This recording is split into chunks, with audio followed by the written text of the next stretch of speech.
You are going to pick 3 numbers out of 8, and they correspond to random questions. That's where we begin. Okay. 3, 6, and 8. Oh God, you're going to have to remind me about that, but 3 first. Okay. 3 is easy. Wrap gifts. What is the most memorable wrap gift you've ever received or given? Ooh, that's really, really great. Can it be like opening gift too, or is it just wrap gift? I'm here. Okay. I've never asked about opening gifts, so I'm happy to Okay, pivot. kind of in the same world, right? Okay. Like celebratory, Ooh. thankful gifts. I like that. On this movie, actually, they gave us really great carry-on suitcases, which was perfect because it's like a travel road trip, which was really nice, and I use all the time.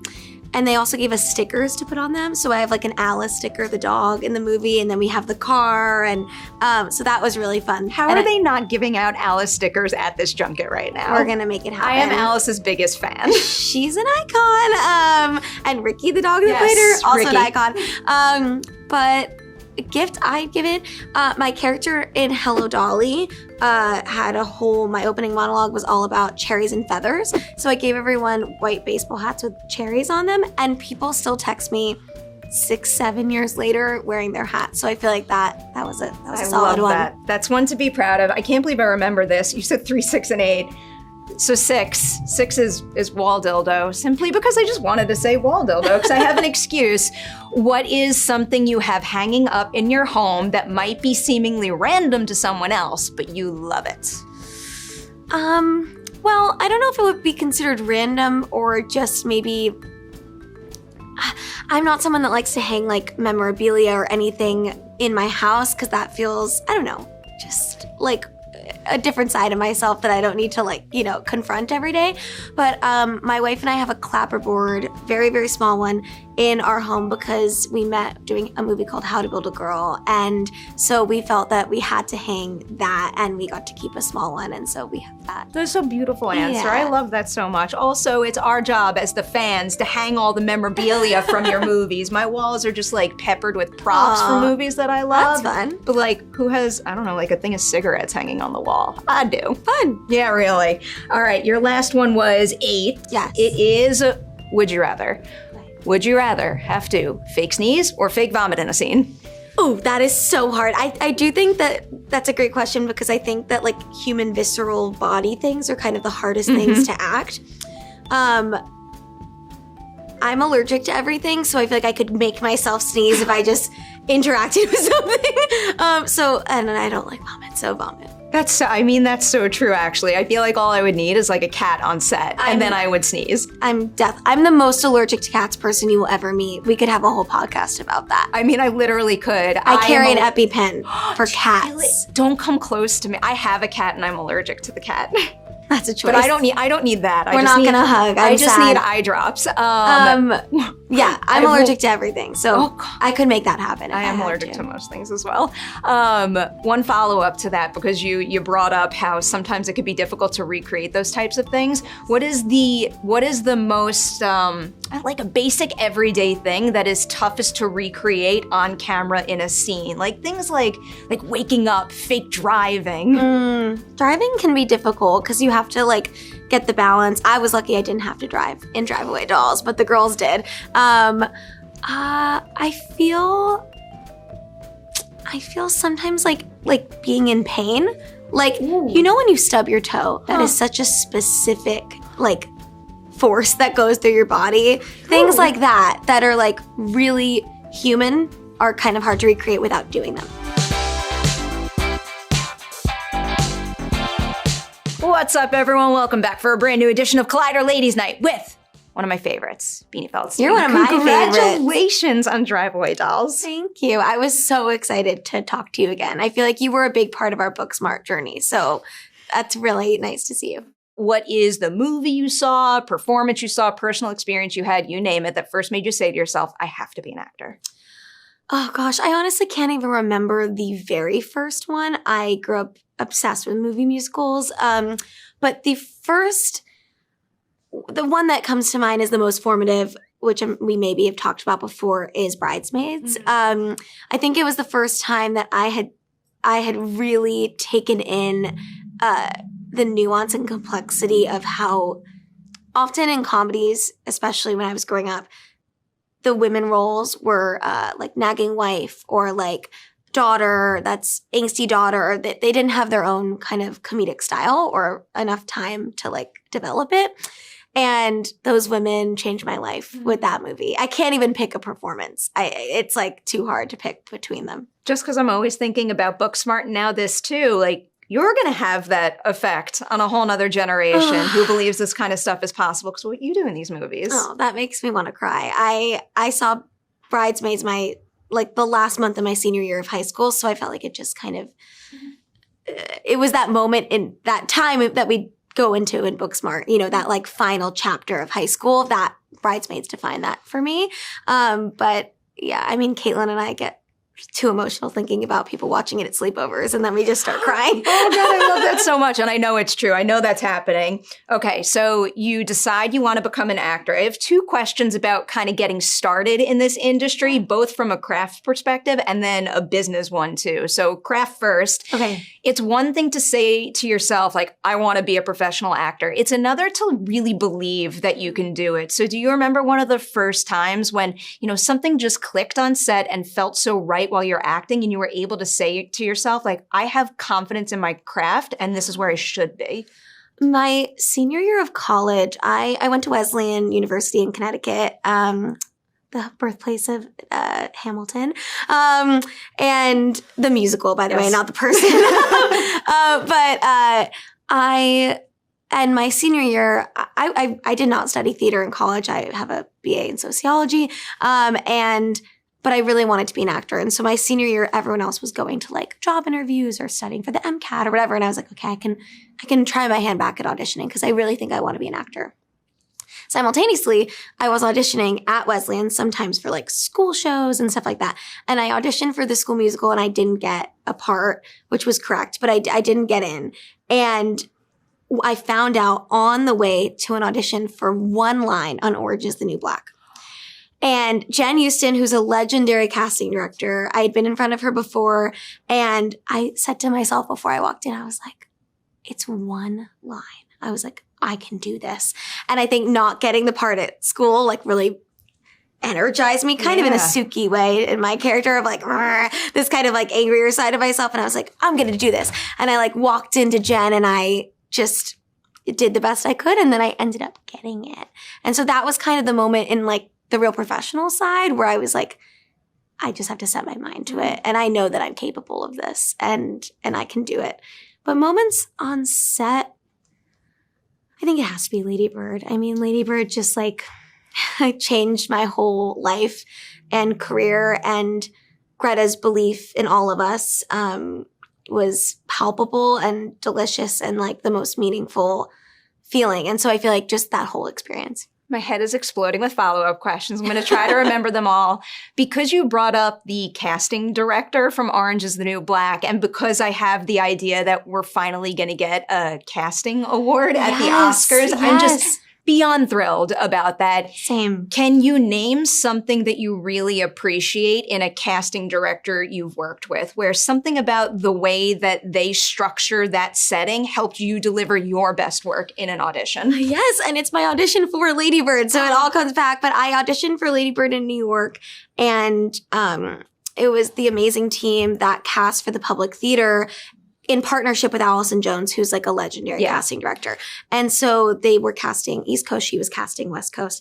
And I went in across from the Public to their studio, and it was just the two of them and Greta. And Greta read Lady Bird's lines, and I read Julie's lines. And Greta was like, and so do you ever do musicals? Have you done musicals? Like, there's a musical component to the role in the play.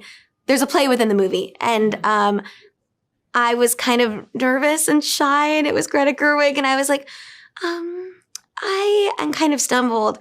And Jordan and Heidi jumped in, and they were like, Beanie's auditioned for us before, and she can do it, and said it. And Greta was like, oh, great. Can we do the next scene? And then we moved on and did the other scenes.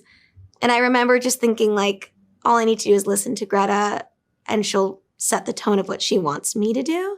And that was the best audition I've ever had in my entire life. The only time that I've ever left feeling like I did the best I can do and now it's in like the universe's hands. That makes me so happy. I'll stick with Lady Bird for a quick minute because, again, we're talking about Barbie a whole lot, as we should.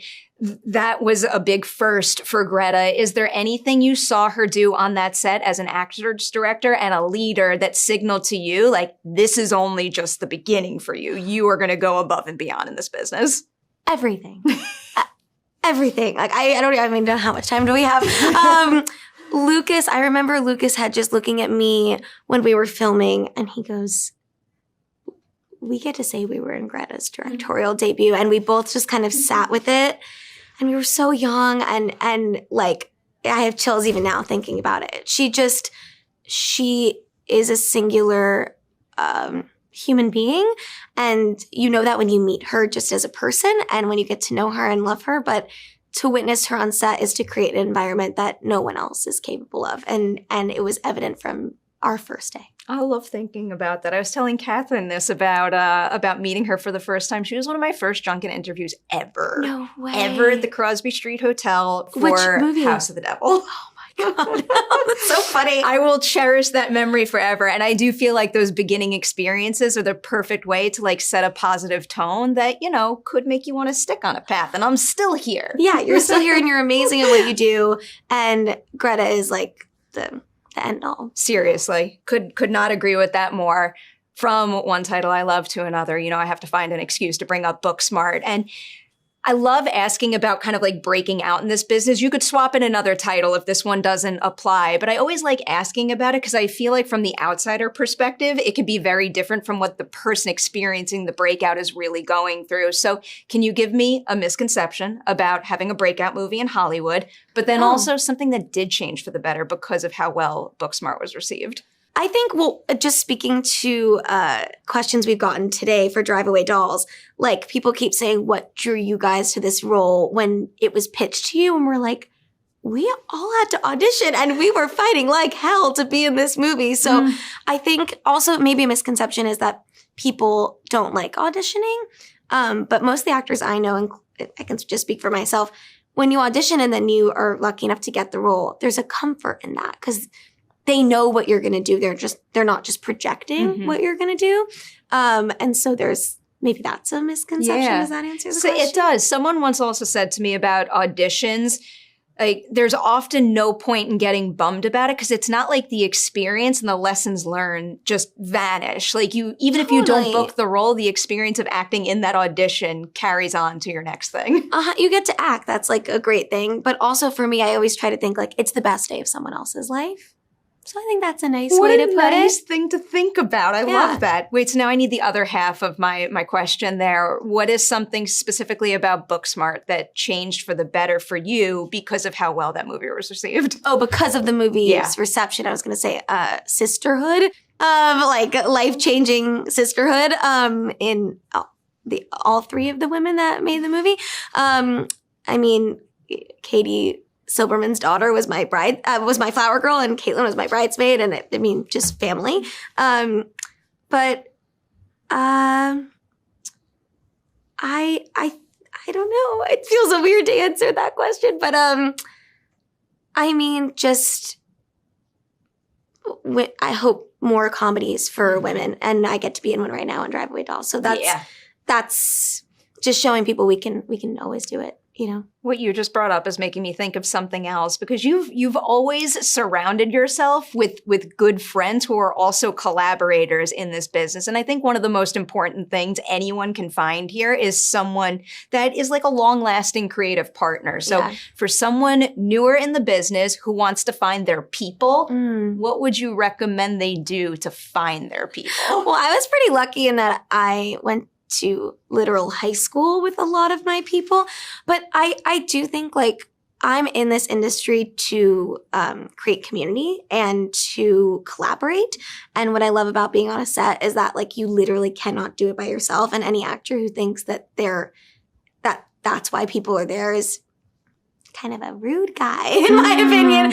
And I think the best work I've ever been a part of is the most collaborative work I've ever been a part of. And like, I wouldn't exist in what I get to do without the people that I've gotten to be in process with and collaborate with. So I feel like that's kind of, I don't know. That's why I'm here. Part of the reason why you're one of my favorites. I love filmmaking families and people who respect the value of it. And it's just been so abundantly clear from you and also the people you surround yourself with. Oh, well, thank you. I think like, yeah, why else are we like doing the whole like humans on earth thing if it's not to make good things and decisions and families and communities and chosen or, you know, whatever it is. I think that's kind of the joy of it all. Always at the top of my mind. To touch on a couple of other titles here, of all of your earliest projects, which one would you say helped you put into focus the most the types of stories you would want to tell going forward and also the types of on-set environments you would want to work in? I'm sorry, but Lady Bird. I'm sorry to keep bringing it back, but I love that, though. I think like if you think of your life as a timeline, I don't know, I'm a very visual person and like, you know, you think of moments that have changed your life. In my career, I think that Lady Bird is like the biggest sort of like etch on the timeline of just changing my whole life. And again, Greta just is the best. She just did something that she shouldn't have been capable of doing with like the time and the money, and she made it such a sacred space. Who directs in a prom dress other than Greta Gerwig? I mean, you know what I mean? Like, she got in there with us and danced with us and cried with us and laughed with us and was just very much unafraid to be herself in that process of directing. I can only hope that more actors out there have that like pivotal first experience that creates such a solid foundation and as I also you go forward. Think, like, in my experience, actors make great directors.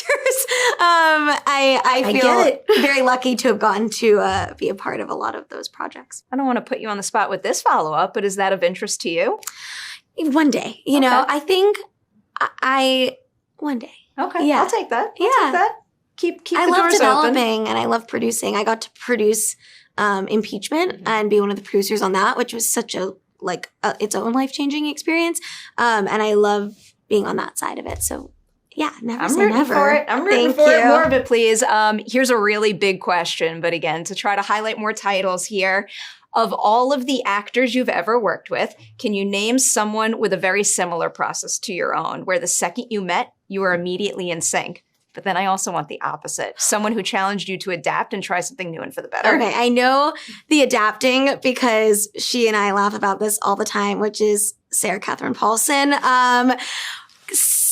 Paulson is relentless in her quest for authenticity and is one of the single most brilliant people I've ever been around. Also one of the best friends you could ever have in your life. And I think that she pushed me in thousands of ways to be better and more in process. And I had never done anything like that before, so I felt so out of my league.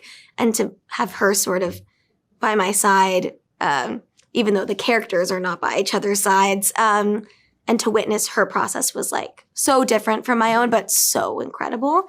And then the most similar, Kaitlyn.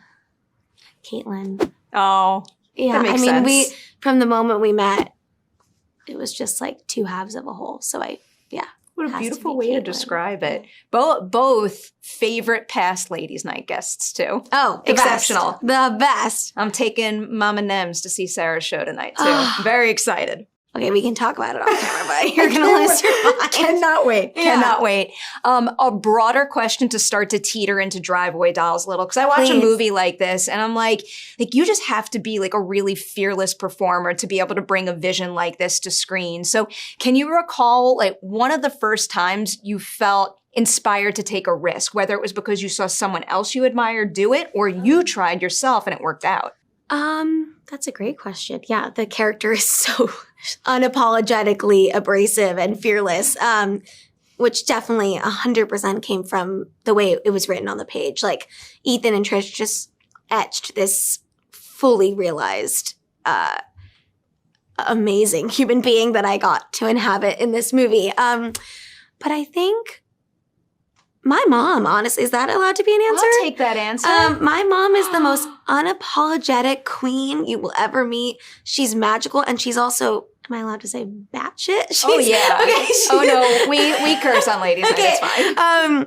My mom, Shay, as I call her, she's an icon, and just kind of like my whole life just showed me that you always have to be yourself, and that's all we can do. And she gets shit done. My heart is so full hearing that. So you have your mom. I'll add another layer to that. Do you remember the first time on set when you recognized the power of your own voice, where you could speak up and change something in a project for the better? Yeah. I think on Impeachment, there was, the stakes were just so immensely high. Like, Monica is a person who is living, who was a part of our project, who is a dear friend of mine. And I desperately wanted to rewrite her story for people and re-present her to the world in a light that hopefully is different than they might have assumed or digested at the time. And there were moments in that process. I mean, we were contending with like pre-vaccine COVID and all of these things, but there was a moment where they wanted to switch the schedule, or they had to try to switch the schedule. And I really fought for a scene to be not moved up in order to give it like the prep that it deserved for her. And I felt like that was a moment where I was like, this is a worthy use of like, I'm not like Sukie and Driveway Dolls. I normally am like, okay, whatever you want. But I had to fight for her through this decision. And that was a moment where I was like, that was a worthy reason to stand. Absolutely. I like that. And also, Sukie is a force in this movie, and I could not get enough.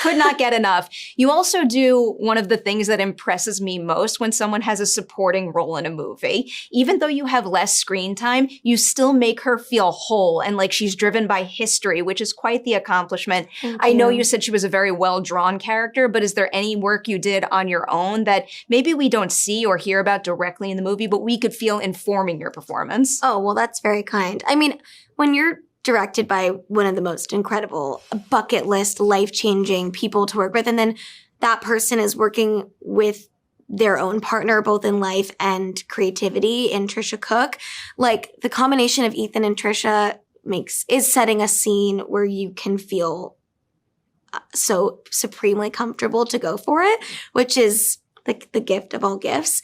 But I feel like the only thing that I really tried to think about a little bit, and we did it when we were taking kind of the hero photo that is used of, there's a photo of my character Sukie and Margaret's character Jamie when they were dating that then gets used. I rip up and use in the film. So when we were taking those photos and we had to be in the moment where we were still a couple, I just tried to think about what their dynamic would be like, because they're both such wild characters that I kind of want the prequel of them when they were in a relationship. Like, what did that look like? I said it to you earlier. Like, I want a prequel. I want to know where she goes after the events of this film. Yeah, I mean, like any good lesbian, I feel like she'll know Jamie for a long time. You know? Like, I would believe that. that. To highlight Margaret and Geraldine a little bit, because like I watch the two of them in anything they're in, and I'm like, you are one of a kind. There's something about their screen presence for both of them that's just like so unique to them. I completely agree. Did you pick up on them doing anything on set that's like the secret sauce, something that only they do that you've never seen anyone do before? The thing about Margaret,